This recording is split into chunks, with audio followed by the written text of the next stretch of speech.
Dans cette formation, nous apportons la solution pour dresser des statistiques particulières, mais aussi particulièrement intéressantes.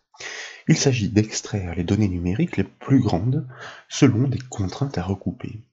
Dans l'exemple illustré à l'écran, nous réalisons l'extraction des salaires les plus grands en fonction de la civilité, mais aussi du service. Ces techniques peuvent bien sûr se décliner à bien d'autres domaines. En outre, elles permettraient de dégager les chiffres d'affaires les plus importants pour des produits ou des commerciaux selon des critères à définir. Pour réaliser cette étude, nous proposons tout d'abord de réceptionner une source de données existante, comme toujours offerte au téléchargement depuis le site bombache.fr. Nous découvrons donc un tableau énumérant les salariés d'une entreprise. Ils sont détaillés entre les colonnes B et F. Sur la droite, et comme nous l'avons vu, plus précisément entre les colonnes H et L, un tableau de bord propose de réaliser ces fameuses extractions de salaire seuil. Elles doivent être faites en fonction, comme nous l'avons dit, là aussi, de la civilité inscrite sur la ligne de titre et du service inscrit sur la colonne de titre. Pour fournir ces résultats, le calcul doit être en mesure d'analyser l'ensemble des données sur chaque colonne où la condition est posée. Lorsque les contraintes sont recoupées, la valeur la plus grande pour l'enregistrement correspondant doit être extraite. Ce sont les calculs matriciels qui ont la faculté de construire un tel raisonnement, c'est-à-dire d'analyser globalement des plages de cellules croisées. La fonction Excel Max est nécessaire. Sa vertu est de déceler la donnée numérique la plus grande dans une plage de cellules mentionnées. Mais la fonction conditionnelle ci doit lui être imbriquée de manière à ce que cette extraction respecte les conditions matricielles issues du tableau de bord. De plus, en déployant la zone nom en haut à gauche de la feuille Excel, vous pouvez constater que chaque colonne est identifiée par son titre. Nous utiliserons ces noms fort logiquement dans les formules matricielles pour simplifier, cela va de soi, la syntaxe et la construction. Nous proposons de débuter par le calcul attendu en cellule I4. Il consiste à extraire le salaire le plus grand pour les femmes travaillant dans le service comptabilité. Donc, je vous invite à sélectionner cette cellule, à taper le symbole égal pour débuter la formule et à saisir cette fonction donnant la plus grande valeur, max, suivie d'une parenthèse pour accueillir ces arguments. Conventionnellement, il s'agit d'une plage de cellules, mais ici, nous sommes dans un raisonnement matriciel. Comme nous le disions, il faut pouvoir poser ces conditions. C'est pourquoi nous lui emboîtons le pas avec la fonction si, elle-même suivie d'une parenthèse, pour accueillir ces arguments, et nous devons commencer par la zone de critères. Dans la foulée, justement, nous allons ouvrir une nouvelle parenthèse pour accueillir la première matrice conditionnelle, et nous allons désigner la plage des civilités par son nom, comme nous l'avons constaté, donc civilité, et vous voyez qu'elle est proposée par la petite liste déroulante IntelliSense. Sur cette plage de cellules, nous souhaitons vérifier l'égalité, d'où le symbole égal, avec effectivement la civilité mentionnée en haut du tableau de bord, donc nous cliquons sur sa cellule I3 pour la désigner. Et dans la foulée, nous enfonçons 2 fois de suite la touche F4 du clavier. Ainsi, nous la libérons en colonne et nous la conservons figée en ligne. De cette manière, pour les lignes du dessous concernant les autres services, nous continuerons d'exploiter cette civilité de référence. En revanche, pour que le calcul puisse se déplacer pour les hommes, soit 2 colonnes plus loin, il est bien sûr nécessaire de laisser cette cellule se déplacer dans cette direction. Nous pouvons désormais fermer la parenthèse de cette première matrice conditionnelle et taper dans la foulée le symbole de l'étoile pour annoncer le nouveau critère à regrouper. C'est pourquoi nous ouvrons une nouvelle parenthèse pour accueillir la seconde matrice conditionnelle. Et cette fois, nous allons désigner la plage de cellules des services par son nom, là encore, soit service, rappelé par la liste déroulante, nous pouvons la double-cliquer pour faciliter sa saisie, et puis nous tapons le symbole égal pour annoncer la deuxième condition à honorer. Il s'agit de vérifier l'égalité cette fois-ci avec la cellule H4, c'est-à-dire le premier des services. Si nous ne pouvons pas la cliquer, eh bien nous pouvons taper ses coordonnées, soit H4, et cette fois dans la foulée, nous allons enfoncer 3 fois de suite la touche F4 du clavier. De cette manière, Nous figeons cette fois la cellule en colonne et la libérons en ligne. Tous les services doivent en effet être passés en revue sur les lignes du dessous pour la réplication du calcul. En revanche, pour le reproduire sur la colonne des hommes, cette donnée ne doit pas changer de rangée, c'est une donnée de référence.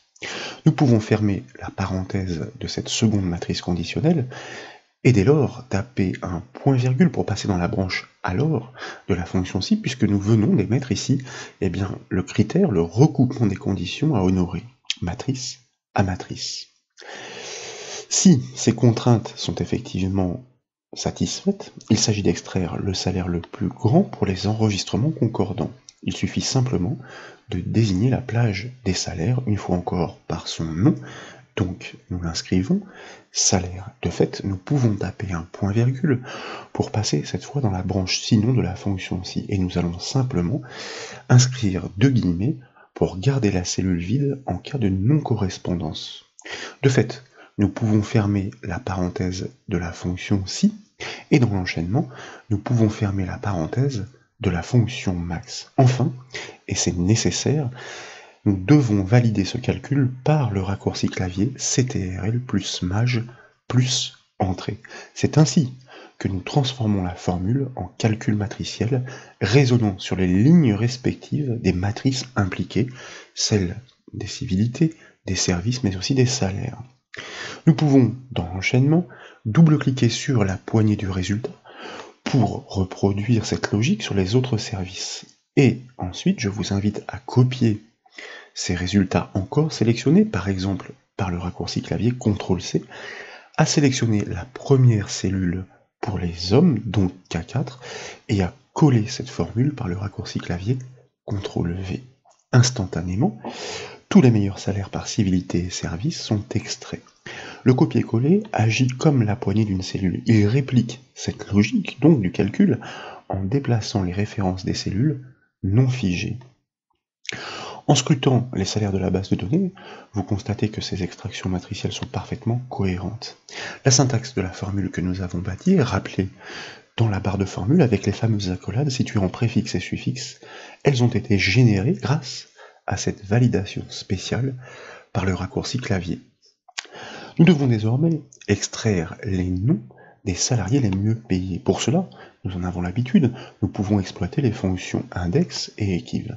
La fonction index permet d'extraire d'une plage de données la cellule située au croisement d'une ligne et d'une colonne. La colonne est connue, il s'agit de celle des noms.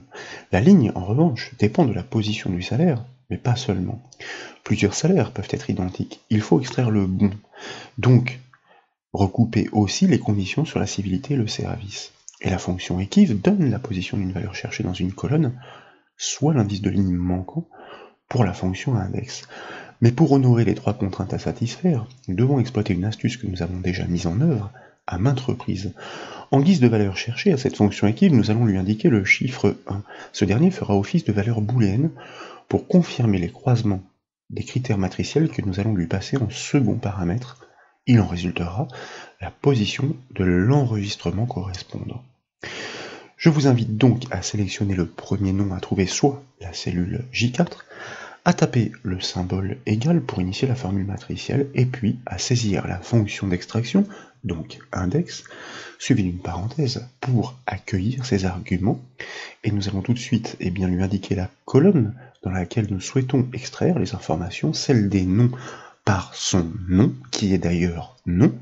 Dans la foulée, nous pouvons donc taper un point-virgule pour passer dans l'argument de la ligne. Et nous allons, effectivement, saisir la fonction permettant de chercher cette position, soit equiv, suivie d'une parenthèse, pour aussi accueillir ces arguments. Comme nous le disions, en premier paramètre, en guise de valeur cherchée, nous lui passons le booléen, le chiffre 1, pour pouvoir confirmer que les critères matriciels que nous allons ensuite énumérer en deuxième argument sont vrais, ligne à ligne donc. Nous pouvons donc taper un point-virgule pour passer dans l'argument de la colonne de recherche, et nous allons ouvrir une première parenthèse pour accueillir la première matrice conditionnelle. Nous pouvons désigner de fait la colonne des salaires par son nom pour commencer, peu importe l'ordre, donc salaire, taper le symbole égal pour annoncer le premier critère à satisfaire et sélectionner le premier salaire extrait, effectivement, oui, en cellule I4, donc salaire égale I4. Nous fermons la parenthèse de notre première matrice conditionnelle, et comme nous le disions, plusieurs salaires peuvent être équivalents, et par défaut, les fonctions d'extraction s'arrêteraient si nous ne recoupions pas les critères sur la première valeur trouvée. C'est pourquoi nous tapons le symbole de l'étoile pour annoncer la contrainte à recouper, et puis nous ouvrons une nouvelle parenthèse pour accueillir la nouvelle matrice conditionnelle. Et cette fois, nous allons désigner les services par son nom, soit la plage service, suivi du symbole égal pour la condition à honorer sur cette matrice. Et donc, nous allons cliquer, désigner le premier des services du tableau de bord, soit la cellule H4, et comme nous l'avons fait précédemment, nous allons dans la foulée enfoncer 3 fois de suite la touche F4 du clavier pour la libérer en ligne et la conserver figée en colonne. Pour les mêmes raisons que précédemment, réplication, nous avons besoin de passer en revue tous les services, mais dans le même temps, le calcul doit être valable pour les hommes situés dans une autre colonne. Donc, nous pouvons fermer la parenthèse de cette deuxième matrice conditionnelle, taper de nouveau le symbole de l'étoile pour annoncer la troisième contrainte à regrouper. De fait, nous ouvrons une nouvelle parenthèse pour accueillir la dernière matrice conditionnelle, et cette fois, nous allons désigner la plage des civilités par son nom, donc civilité, suivi comme toujours du symbole égal pour annoncer le dernier critère à vérifier, et nous devons vérifier cette équivalence avec la première de ces civilités, donc nous cliquons sur la cellule I3, et dans l'enchaînement, nous enfonçons 2 fois la touche F4 du clavier pour la libérer en colonne, et ainsi répliquer le calcul sur la rangée des hommes. Nous la figeons en ligne, comme nous l'avions dit aussi, pour que chaque calcul du dessous utilise bien cette référence de civilité immuable dans la contrainte. Nous pouvons donc fermer la parenthèse de cette dernière matrice conditionnelle. Nous tapons un point-virgule suivi du chiffre 0, puisque nous sommes toujours dans les arguments de la fonction équive. Alors je m'aperçois, vous voyez ici, que il y a un petit souci dans la syntaxe à cause, vraisemblablement, c'est une erreur de saisie de ma part, d'une virgule que j'avais tapée à la place d'un point-virgule, donc eh bien, le calcul aurait conduit à une erreur. Point-virgule 0, nous disions, tout simplement pour réaliser une recherche exacte. Toujours intéressant, vous voyez, de suivre au fil de la construction de la formule les indications données par les infobulles, car effectivement, si nous ne sommes pas dans l'argument où nous pensions être, c'est qu'il y a une erreur de construction, c'était bien le cas. Nous pouvons dès lors fermer la parenthèse de la fonction équive, taper un point-virgule 7 fois pour passer dans l'argument de la colonne de la fonction index dans laquelle nous sommes revenus, et nous allons saisir le chiffre 1, cela va de soi, pour désigner la rangée de la seule colonne mentionnée pour l'extraction, la plage des noms. De fait, nous pouvons fermer la parenthèse de la fonction index et nécessairement valider ce calcul par le raccourci clavier CTRL majuscule entrée. Dans la foulée, nous pouvons double-cliquer sur la poignée du résultat pour répliquer la logique sur les lignes du dessous, soit pour toutes les femmes, en fonction des services. Nous copions comme précédemment ce calcul par CTRL-C, encore sélectionné. Nous sélectionnons la première cellule pour l'extraction des hommes, nous collons ce calcul de manière à ce qu'il s'adapte par le raccourci clavier CTRL-V par exemple. L'extraction millimétrée est ainsi réalisée comme vous pouvez le voir avec succès, et pour le prouver, si vous modifiez certains salaires pour créer des redondances, eh bien vous constaterez que la formule d'extraction, grâce aux conditions recoupées, rapatrie précisément la personne concernée.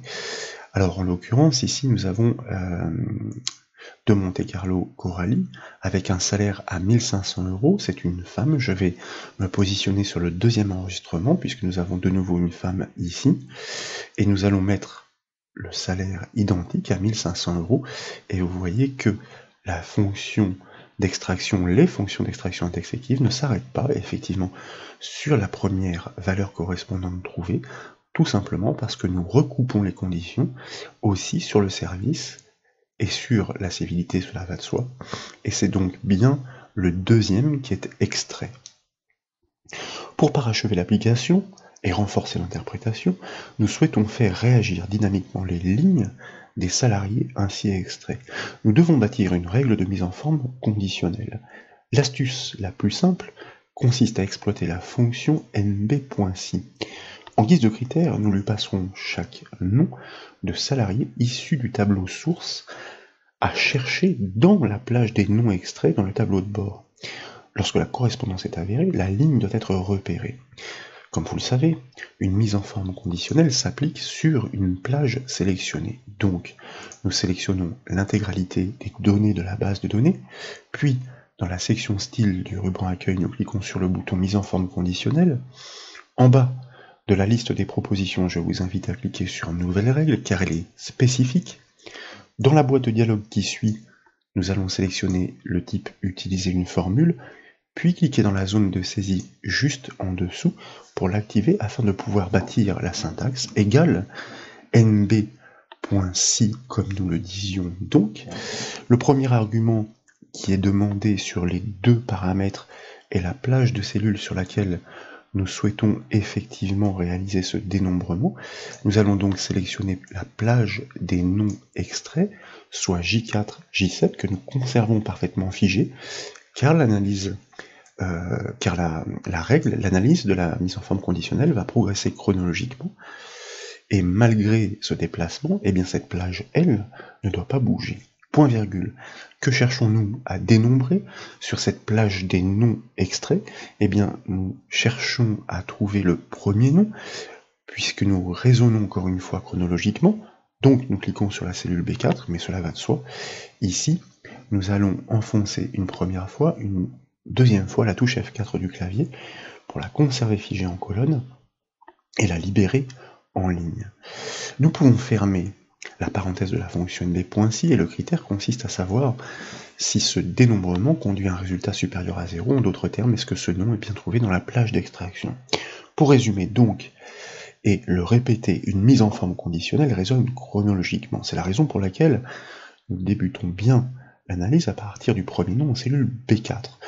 Nous libérons sa ligne pour qu'ils soient tous passés en revue. Sa colonne est conservée figée en revanche.